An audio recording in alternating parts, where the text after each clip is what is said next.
రాత్రి 1:30 వరంగల్ నుంచి మల్లంపల్లి వెళ్లే ఆ రోడ్ పగలే నిర్మానుష్యం, రాత్రైతే శ్మశానానికి దారి వేసినట్టే ఉంటుంది. ఆ రోజు నాకు తప్పలేదు. ఆ రోడ్డు మీద నడిచేవాళ్లందరికీ ఒకే హెచ్చరిక: రాత్రి వెనక్కి తిరిగి చూడకు.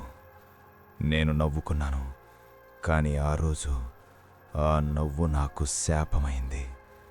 బైక్ మీద నేనొక్కణ్ణే. చుట్టూ అటవి చెట్లు, గాలికి కదిలే కొమ్మలు, మధ్య మధ్యలో కనిపించే పాడుబడ్డ మైలురాళ్ళు. మొబైల్ నెట్వర్క్ లేదు, స్ట్రీట్ లైట్స్ కూడా అప్పుడప్పుడే, అవి కూడా పనిచెయ్యని దశలో. అప్పుడే రోడ్డు మధ్య ఒక తెల్ల చీర ఆడది. సడన్గా బ్రేక్ వేశాను. హార్ట్ ఒక్కసారిగా దడపడింది.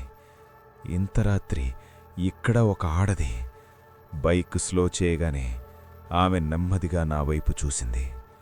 ముఖం ఉన్ననే అనిపించింది, కాని దగ్గరికి పోతున్న కొద్దీ నా కళ్ళకి నమ్మకం లేకుండా పోయింది.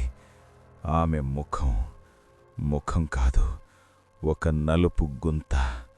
కళ్ళు లేవు, ముక్కు లేదు, నోరు లేదు, ఖాళీ చీకటి మాత్రమే.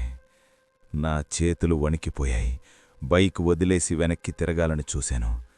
అప్పుడే బైక్ వెనుక ఎవరో కూర్చున్నట్టు ఒక సడన్ వెయిట్. బైక్ బ్యాలెన్స్ మారిపోయింది. నా శరీరం మొత్తం ఫ్రీజ్ అయిపోయింది. నేను కదలలేకపోయాను. అప్పుడే నా చెవిలోకి నెమ్మదిగా పాములా జారే స్వరం: ఇక్కడే ఆపు, ఇదే నేను చనిపోయిన చోటు, నువ్వు కూడా ఇక్కడే ఉండాలి.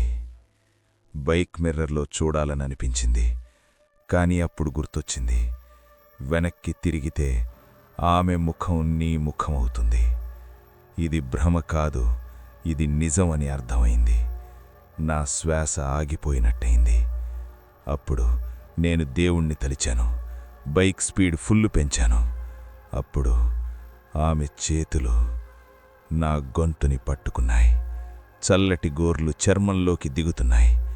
అప్పుడే వెనుక నుంచి అంది: ఆపు, నేను ఒంటరిగా ఉండలేను.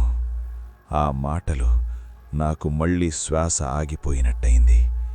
అది భాష కాదు, నేను అరవలేకపోయాను. ఒక్కసారిగా బైక్ వెనుక నుంచి గట్టిగా నవ్వు. అది నవ్వు కాదు, ఎముకలు రాపిడి శబ్దం. అయితే అంతా ఒక్కసారిగా మాయం. బైక్ తేలికైంది. నేను ఆగలేదు. కాని నిజమైన భయం అక్కడే మొదలైంది. ఇంటికి చేరుకున్నాక మిర్రర్లు చూసుకున్నాను. నా మెడ మీద 4 నల్ల వేళ్ల ముద్రలు. 2 రోజుల తర్వాత నా కలలో ఆమె వచ్చింది. ఈసారి ఆమెకే నా ముఖం ఉంది.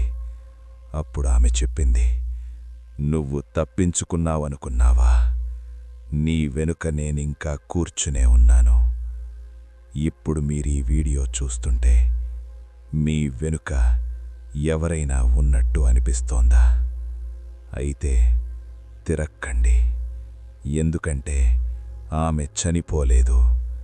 ఆమె ఇంకా ఎవరినో వెతుకుతోంది.